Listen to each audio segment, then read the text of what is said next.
A paz do Senhor a todos. Hoje iniciaremos o primeiro trimestre de 1934. Esta revista foi escrita por Samuel Nistron. O tema deste trimestre é o Evangelho do Reino.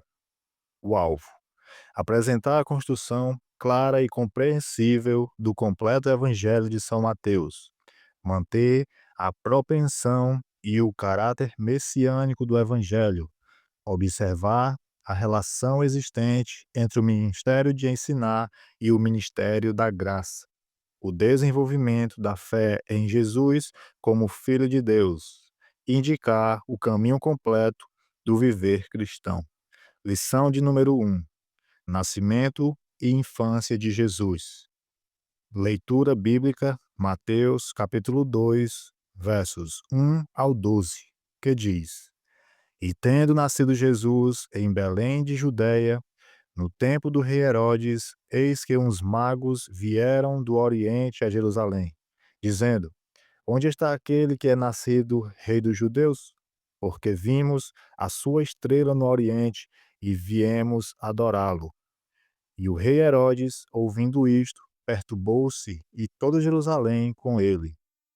E congregados todos os príncipes dos sacerdotes e os escribas do povo, perguntou-lhes onde havia de nascer o Cristo. E eles lhe disseram: Em Belém de Judeia, porque assim está escrito pelo profeta: E tu, Belém, terra de Judeia, de modo nenhum és a menor entre as capitais de Judá, porque de ti sairá o guia que há de apacentar o meu povo de Israel. Então Herodes, chamando secretamente os magos, inquiriu exatamente deles acerca do tempo em que a estrela lhes aparecera. E, enviando-os a Belém, disse: Ide e perguntai diligentemente pelo menino, e quando o achardes, participai-mo, para que também eu vá e o adore. E tendo eles ouvido o rei, foram-se. E eis que a estrela que tinha visto no oriente ia adiante deles, até que, chegando, se deteve sobre o lugar onde estava o menino. E vendo eles a estrela, alegraram-se muito, com grande alegria. E entrando na casa, acharam o menino com Maria, sua mãe, e prostrando-se, o adoraram. E abrindo os seus tesouros, lhe ofertaram dádivas, ouro, incenso e mirra. E sendo por divina revelação avisados em sonho, para que não voltassem para junto de Herodes, partiram para sua terra por outro caminho. Texto áureo. E chamarás o seu nome Jesus, porque ele salvará o seu povo dos seus pecados. Mateus capítulo 1, versos 21. Resumo da lição. O Messias é procurado pelos gentios que conhecem as profecias e os seus sinais. Versos 1 e 2. O nascimento do Messias é ignorado pelos representantes legais do povo de Israel. Versos 3 e 4. O lugar é encontrado no livro do profeta Miqueias, versos 5 e 6. Um inquiridor fingido, versos 7 e 8. Os magos encontram e adoram o Messias recém-nascido, versos 9 ao 11. Deus desfaz a cilada de Herodes, versos 12. Leitura da lição.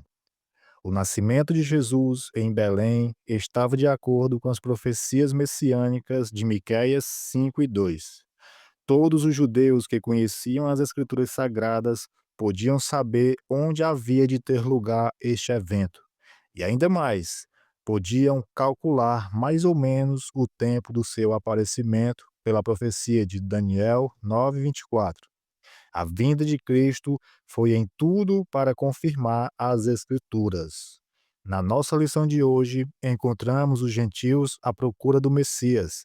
Eram esses magos ou sábios do Oriente que estudavam os astros e, pelo movimento dos mesmos, prediziam as coisas futuras.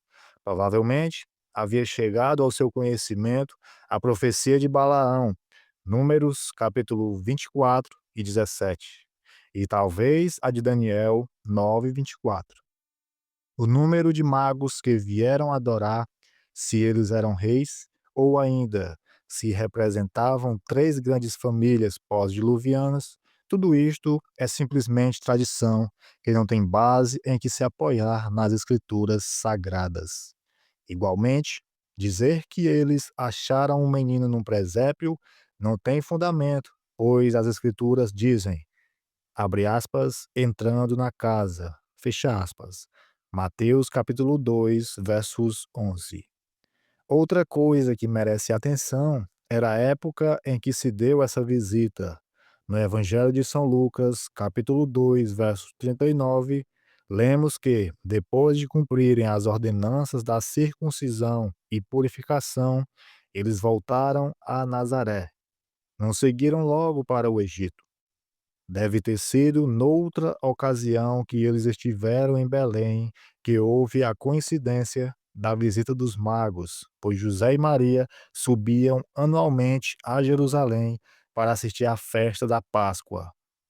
É provável que os magos tenham visitado o Messias um ano após o seu nascimento, pois Herodes, querendo matar o menino, inquiriu os magos sobre a data da aparição dos sinais e, pelo cálculo feito, mandou matar todos os meninos até 2 anos de idade. A notícia do nascimento do Messias perturbou Herodes e toda Jerusalém. Os sacerdotes podiam se informar sobre este nascimento, entretanto, ignoravam a sua realidade. O seu conhecimento era oco e não os punha a par dos acontecimentos. Muitos têm conhecimento da vontade de Deus, porém, um conhecimento que só avoluma condenação, pois o mesmo é inativo. Herodes, aqui, é o símbolo de um hipócrita da pior espécie. Uma estrela tinha despertado os magos a fazerem a viagem em busca do Messias. Agora, novamente, lhes aparece apontando o caminho que deviam seguir. O astrônomo Kepler interpretou este sinal como sendo uma constelação dos planetas Júpiter e Saturno, mas o mais provável é que foi mesmo uma estrela que apareceu como um sinal miraculoso vindo de Deus. A atitude dos magos demonstra que eles eram homens possuídos de um íntimo desejo de conhecerem e adorarem aquele que fora prometido e que nasceu neste mundo. O júbilo por encontrarem o lugar, o gesto de se prostrarem em adoração, as dádivas ofertadas, são fatos que falam numa linguagem bem clara. Muitos têm interpretado as ofertas dos magos como sendo símbolos. Assim, o ouro traduz realeza, o incenso, sacerdócio divino, a mirra, sofrimento humano. A cilada de Herodes foi desfeita. O ímpio sempre esquece de que Deus sabe de tudo e tem remédio para tudo. Os magos preferiram seguir os caminhos de Deus, desprezando o pedido de Herodes, pois haviam recebido revelação do Senhor para assim proceder. Amém?